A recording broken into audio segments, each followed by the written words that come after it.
உனக்கான என் அன்பு சங்கரேஸ்வரி அத்தியாயம் 19. சமீரா ராம்நாத் சுலோச்சனாவிடம் இன்று அறிமுகப்படுத்துவதாக கூறிய நந்தகுமரன் அவளை அழைப்பதற்காக அவள் இருக்கும் கல்லூரியின் முன் வந்து நின்றான்.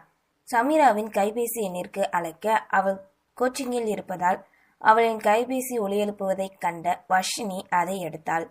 நந்துவின் போட்டோவோடு அவன் பெயர் ஒலிப்பதைக் கண்டவளோ அமைதியாக இருக்க, அதுவோ 2-3 முறைக்கு மேல் ஒலித்து கொண்டே இருந்தது.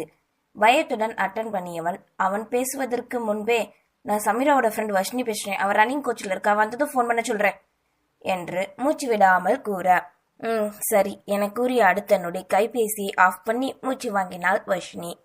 சே, நான் ஏன் அவரை பார்த்து இப்படி பயப்படுறேன், இதை பார்த்தா நான் ஏதோ தப்பு பண்ண மாதிரிலாம் இருக்கு என்று மனதிற்குள் யோசித்து கொண்டிருக்க, நீங்க தானே சமீராவோட ஃப்ரெண்டு?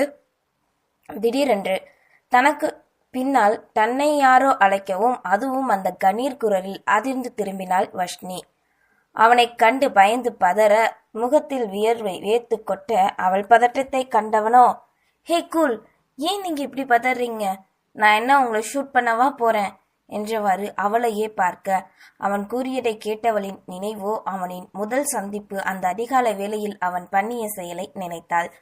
நடுங்கி பயந்தவாறே இருக்க, அவன் பார்வை தன்மேல் இருப்பதை உணர்ந்தவள் தூரத்தில் ஓடிக்கொண்டிருந்த சமியை கண்டாள். உங்க பேர் என்ன? என் பேர் வர்ஷினி என்று திக்கி திணறி தயங்கி கூற, அவள் வர்ஷினி என்று திக்கி திணறி கூறியது அவனுக்கு தன் தங்கை தர்ஷினியை நினைவுபடுத்த, அந்த நொடி தர்ஷினியே தன் விழிகளுக்கு முன் நிற்பது போல் உணர்ந்தான். நீங்க தானே இப்ப போன்ல பேசுனீங்க? ஆமா சார், நான் தான் பேசினேன். ரொம்ப நேரமா அடிச்சுக்கிட்டு இருந்தது, அதான் எடுத்தேன். சரி, உங்க பிராக்டிஸ் எப்போ முடியும் என்று கேட்டுக்கொண்டிருக்கும் போதே அனைவரும் இவர்களை கவனிக்க ஆரம்பித்தனர். வர்ஷினியோ கைகளை பிசைந்து கொண்டு பதற்றத்துடன் நிற்க, அதை கண்டவாறு அருகில் இருந்த கோச், சரி ஏதாவது பிரச்சனையா என்றவாறு வர்ஷினி புறம் வந்து நின்றார். அதெல்லாம் ஒன்றும் இல்லை, நான் இங்கே சமீராவை பார்க்க வந்தேன் என்றவனின் பார்வை அவர்களை பார்த்தவாறு அந்த வந்த சமீராவின் மேல் இருந்தது. சமீராவா? அவ என்ன பண்ணா? எதுவும் பிரச்சனையா? அவ தப்பு பண்ணிட்டாளா?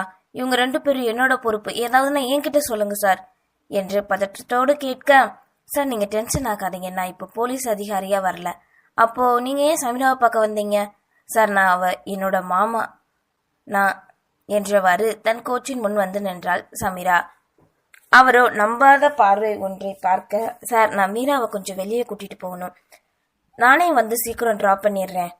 சரி, ஆனா நான் எதுக்கு ஒரு தடவை சமீரா ஃபேமிலி கிட்ட இன்ஃபார்ம் பண்ணிக்கிறேனே என்றவாறு கைபேசியை எடுக்க, நான் ஒரு போலீஸ் என்று தெரிந்தும், அதுவும் தமிழில் பேசுகிறேன் என்று தெரிந்தும், தன்னுடன் கூட அவளை அனுப்பாமல் அவர்களின் பாதுகாப்பை பார்த்து கொள்ளும் அவரின் செயலை கண்டு மகிழ்ந்தான் நந்தகுமரன். சார், உங்களுக்கு என் மேல நம்பிக்கை இல்லைன்னா நீங்க வர்ஷினியும் எங்க கூட அனுப்புங்க, நீங்களும் வேணா வாங்க. இல்ல பரவாயில்ல, நீங்க ஒரு போலீஸ், உங்க மேல சந்தேகப்பட்டது என் தப்பு தான், என்னை மன்னிச்சிருங்க, நீங்க கூட்டிட்டு போங்க சமீராவை. சரி, ஓகே மீரா, நான் கார் கிட்ட வெயிட் பண்றேன், சீக்கிரம் கிளம்பி வா என்றவன் தன் காரினை நோக்கி சென்றான்.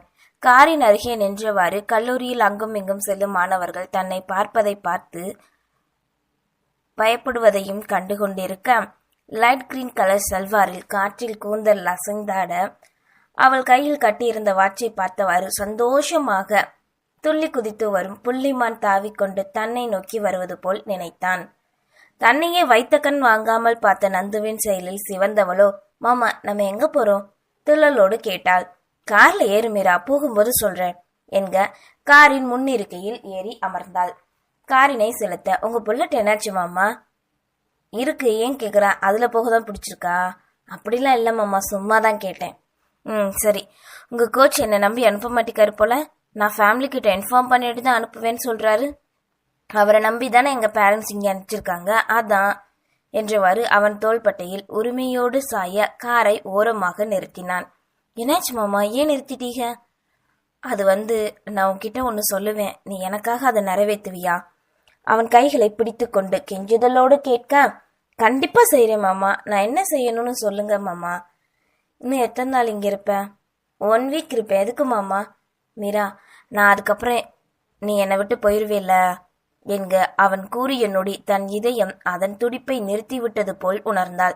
இல்ல மாமா, நான் எங்கேயும் போக மாட்டேன், என்னால போக முடியாது, நீங்க இல்லாம என்னால ஒரு நிமிஷம் கூட இருக்க முடியாது மாமா என்று அழுகையோடு கூறியவளோ, அவன் நெஞ்சில் சாய்ந்து அவனை இறுக்கி அணைத்துக் கொண்டாள். அவள் அழுவதை தாங்க முடியாமல், மீரா என்னை மன்னிச்சிருமா, என்னால நீ அழுதாலும் தாங்க முடியாது கலங்கி கொண்டு கூற, அதன் பின்னே சற்று அமைதியடைந்தாள். சொல்லுங்க, நான் என்ன பண்ணணும், எதை கேட்க வந்தீங்களே? மீரா, நீ திரும்பி ஊருக்கு போற வரைக்கும் என் கூட நம்ம வீட்டிலே இருக்கியா ப்ளீஸ்? 11 வருஷமா நான் தவிச்சிட்டேன். இதுக்கப்புறம் நான் உன்னை விட்டு தள்ளி இருக்க விரும்பல. என்னோட மீரா எனக்கு வேணும். அவன் முகத்தை இரு கைகளிலும் ஏந்தி கொண்டு அவளின் விழிகளை கண்டவாறு ஏக்கமாய் கேட்டான். ஏனோ தனக்கும் அவனை பார்த்த இந்த சில நாட்களாக நந்துவின் அருகிலேயே இருக்க மனம் ஏங்கியதையும் ஒவ்வொரு நொடியும் அவனை பற்றி நினைத்து கொண்டே இருந்ததையும் நினைத்தாள். மாமா, பிராக்டிஸ் இருக்கு, அதனால கோச் விடுவாரான்னு எனக்கு தெரியல என்று உதட்டை பிதுக்கிக் கொண்டு சிறு குழந்தை என கூறினாள். நீ மார்னிங் போயிட்டு ஈவினிங் வந்துரு, வேணும்னா வஷ்ணியும் நம்ம கூடவே ஸ்டே பண்ணிக்கலாம். சரி மாமா, ஆனா நீங்களே கோச் கிட்ட பேசுறீங்களா எனக்காக என்று கெஞ்சும் பார்வையுடன் முகத்தை ஆட்டியவாறே கேட்க, சரி கண்டிப்பா பேசுறேன். நான் இந்த நிலைமைக்கு வர்றதுக்கு ஒருத்தர் எனக்கு துணையா இருந்தாரு. இப்போ நம்ம அவரோட வீட்டுக்குத்தான் போறேன். உனக்கு அறிமுகப்படுத்தி வைக்கணும்னு நினைச்சேன். போகலாமா? சரி மாமா என்றவள் அவனிடம் இருந்து விலக காரை ஆசிராவின் வீட்டுக்கு செலுத்தினான். வாசலில் ஒரு பார்வை கண்டவாறு வீட்டுக்குள் நடந்து வந்து கொண்டிருந்த ராம்நாத்தை கண்டு சிரித்தார் சுலோச்சனா. எனங்க, கொஞ்ச நேரம் உட்காருங்க, எதுக்கு இப்படி அங்க இங்க நடக்கிறீங்க என கூறிக்கொண்டிருக்கும் போதே வாசலில் கார் வந்து நிற்கும் ஓசை கேட்க வேகமாக வெளியே சென்றார். ஆசிரா, சீக்கிரமாமா, குமரன் வந்துட்டான் பாரு என்றவாறு சுலோச்சனாவும் வெளியே வர மூவரும் குமரனின் முதல் சொந்தத்தை பார்க்கும் ஆவலில் காத்திருந்தனர். காரிலிருந்து வெளியே இறங்கியவன் சமீராவை அழைக்க இறங்கி வந்து அவன் அருகில் நிற்க அவன் கையை தன் கையோடு இணைத்து கொண்டான் நந்தகுமரன். அவன் மாமா, பெரியப்பா என்று யாரையோ அழைத்து வருவான் என நினைத்திருந்தவர்கள் ஒரு பெண்ணை அழைத்து வரவும் முதலில் விழித்தவர்கள். பின் அவளது கையை இறுக பற்றி இருந்த அவன் செயல், முதல் முறையாக அவன் முகத்தில் தெரிந்த சந்தோஷம் அனைத்தையும் கண்டவர்கள் இன்முகத்தோடு வரவேற்றனர். மாமா, நல்லா இருக்கியா என்று ராம்நாத் கேட்க, நல்லா இருக்கேங்க, என் ஆசீர்வாதம் பண்ணுங்க என்றவாறு இருவரின் காலில் விழுந்து ஆசீர்வாதம் வாங்க அவர்களின் முன் வந்து நின்றாள் ஆசிரா. ஆசிராவை கண்டவளோ திரும்பி நந்துவை காண, ஹாய், ஐ எம் ஆசிரா. என்னை பத்தி எப்படி இவர் சொல்லியிருக்க மாட்டாரு, அதனால நானே சொல்றேன். இவங்க 2 பேரோட பொண்ணு நான் தான். யுவர் குட் நேம் ப்ளீஸ் என்று சிரித்தவாறு கூறியவள் சமீராவை அணைத்துக் கொள்ள, ஐ எம் சமீரா, என்கிட்ட உங்க எல்லாரையும் பத்தி சொல்லியிருக்காங்க என்றவள் காரில் வரும்போது அவர்களை பற்றி அவர்கள் தனக்கு அளித்த உதவிகள் என்று அனைத்தையும் கூறியதை நினைத்தாள். உள்ளவாமா, ஏன் வெளியவே நின்று பேசிட்டு இருக்கீங்க என்று ராம்நாத் இருவரையும் உள்ளே அழைக்க, ஒரு நிமிஷம் அப்படியே நில்லுங்க, இதை வந்துடுறேன் என்று கூறிய சுலோச்சனா வீட்டுக்குள் நுழைந்தார். அடுத்த நொடி கையில் ஆரத்தி தட்டுடன் வர, முதல் முறையா வீட்டுக்கு வர்றீங்க, ஆரத்தி எடுக்கிறது நம்ம கலாச்சாரம், 2 பேரும் சேர்ந்து நில்லுங்க என்று சுலோச்சனா கூற இருவரும் சேர்ந்து நின்றனர். இருவருக்கும் சேர்ந்து சுற்றியவர், நீங்க 2 பேரும் என்னைக்கு இப்படியே சந்தோஷமா இருக்கணும் என்றவாறு இருவரின் நெற்றியிலும் குங்குமம் வைத்து விட்டார். இப்போ உள்ளக வாங்க என்க திருமணம் முடிந்து கணவனின் கரம் பற்றி புகுந்த வீட்டுக்குள் நுழைவதைப் போல் உணர்ந்தாள் சமீரா. அதன் பின் அனைவரும் ஒன்றாக ஹாலில் இருக்கும் சோஃபாவில் அமர தங்கள் குடும்பத்தை பற்றி சமீரா சொல்ல, அதுவும் யுவா சிறுவயதில் பண்ணிய சேட்டை அனைத்தையும் கூறவே அதை கேட்டு நந்தகுமரன் சிரிக்க மூவரும் அவனை வியப்பாக பார்த்தனர். குமரன், இத்தனை வருஷத்துல இன்னைக்கு தாமா சிரிச்சு நாங்க பார்த்திருக்கோம், அப்படிதானே அப்பா?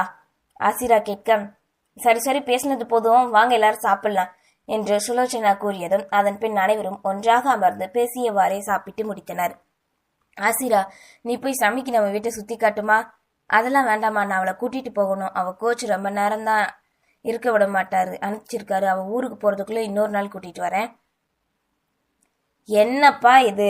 அது அவளே இன்னைக்கு தான் வந்திருக்க, நீயும் ஒரு சொந்தம்னு எங்க வீட்டுக்கு இப்பதான் கூட்டிட்டு வந்திருக்க. கொஞ்ச நேரம் தான் இருக்கு, அதுக்குள்ள கூட்டிட்டு போறேன்னு சொல்ற. சரிப்பா, இன்னொரு நாள் கண்டிப்பா கூட்டிட்டு வரணும்.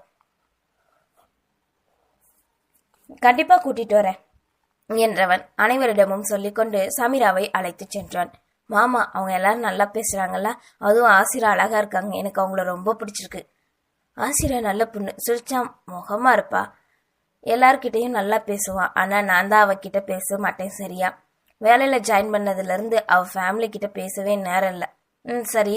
ஆமா, நீங்க சிரிக்கவே மாட்டீங்களா? அவங்க எல்லாரும் உங்களை ஆச்சரியமா பாக்குறாங்க. மீரா, நீ தான் என் வாழ்க்கை. நான் வாழ்றதே உனக்காகத்தான். நீ இல்லாத நேரத்துல நான் எப்படி சிரிச்சு சந்தோஷமா இருக்க முடியும்? கேட்க, இத்தனை வருடங்களாக தன் ஒரு நொடி கூட வருந்தாது சந்தோஷமாக இருந்ததை நினைத்த சமீரா கண்ணீருடன் அவனை கட்டிக்கொண்டாள். ஹே மீரா, என்னாச்சு? ஏன் திடீர்னு அழுகுற? அவளின் தலையை வருடி கொடுத்தவாறே கேட்க, மாமா, நீங்க என் மேல இவ்வளோ பாசம் அன்பு வச்சிருக்கீங்க. ஆனா நான் இத்தனை வருஷத்துல ஒரு நாள் கூட உங்களை நினைக்கல மாமா. என்னை மன்னிச்சிருங்க என்று அழுகையோடு கூறினாள். அவள் கூறியதை கேட்டு மனதிற்குள் தவித்தவன் அவள் அழுகையை காண முடியாது. மீரா, தப்பு ஓ மேல இல்லம்மா, என் மேலதான். நான் தான் உன் பக்கத்துல இருந்து என்னோட அன்பை புரிய வச்சிருக்கணும் என்று தன் புறம் இருந்த தவறினையும் கூறினான். மாமா, நீங்க என்ன அடிக்கடி மீரான்னு சொல்லி உங்க 2 கையையும் நீட்டி கூப்பிடுவீங்க. இந்த உணர்வு எனக்கு அடிக்கடி வரும். அது நீங்க தானே கொஞ்ச நாளைக்கு முன்னாடிதான் புரிஞ்சுக்கிட்டேன் என்றதும் அவள் முதலில் கூறியது வருத்தத்தை அளித்தாலும் இப்போது கூறியது அதைவிட பல மடங்கு சந்தோஷத்தை அளித்ததை உணர்ந்தான். சரி மீடா, விடு. இது வரைக்கும் நம்ம தவிச்சது போதும். இதுக்கப்புறம் நீ ஒரு பொது ஃபீல் பண்ணவே கூடாது. இனிமே நம்ம 2 பேரும் சந்தோஷமா இருக்கலாம் என கூற மகிழ்ச்சியோடு சிரித்தவாறு அணைத்து கொண்டாள். நன்றி.